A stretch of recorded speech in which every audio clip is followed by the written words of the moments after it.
Bon, City Post est aujourd'hui à la fac de lettres à Aix-en-Provence et comme vous pouvez le voir, on a des grillages au-dessus de nous au cas où des blocs de béton devaient s'effondrer. Bon, il y a pas mal de travaux en ce moment à la fac de lettres pour la rénovation du site et apparemment c'était plutôt nécessaire. On va aller visiter les lieux. Bah écoutez, on est dans un des amphis de la fac de lettres sur le site d'Aix-en-Provence et comme vous pouvez le voir, ça manque un petit peu de fraîcheur et le mieux c'est quand on peut regarder un peu les sièges mis à votre disposition. Donc je vais essayer de m'asseoir, mais c'est assez risqué. On a aussi le modèle siège de camping, au cas où on aurait envie de faire un barbecue. On a la version assis par terre. Bon alors là on est au 6e dans le bâtiment de lettres et on a dû monter à pied parce qu'on ne trouvait pas l'ascenseur. Et là ça y est, on vient juste de le trouver. Et hop, il est là. On appuie, ça répond.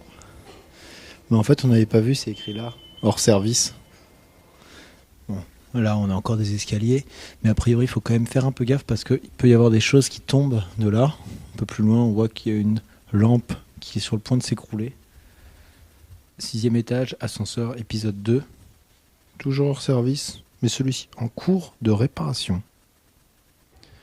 Bon, contrairement aux apparences, on n'est pas dans un espace vert ou dans un jardin botanique, mais à 30 cm environ de la bibliothèque universitaire. D'ailleurs, regardez, s'il y a un incendie qui se déclare ou quoi, l'issue de secours est difficilement praticable.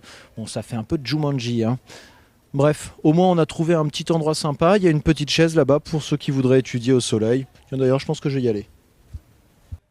On vient de finir notre petite balade sur le site de la fac de lettres à Aix-en-Provence et comme vous avez pu le constater, elle est franchement dans un triste état.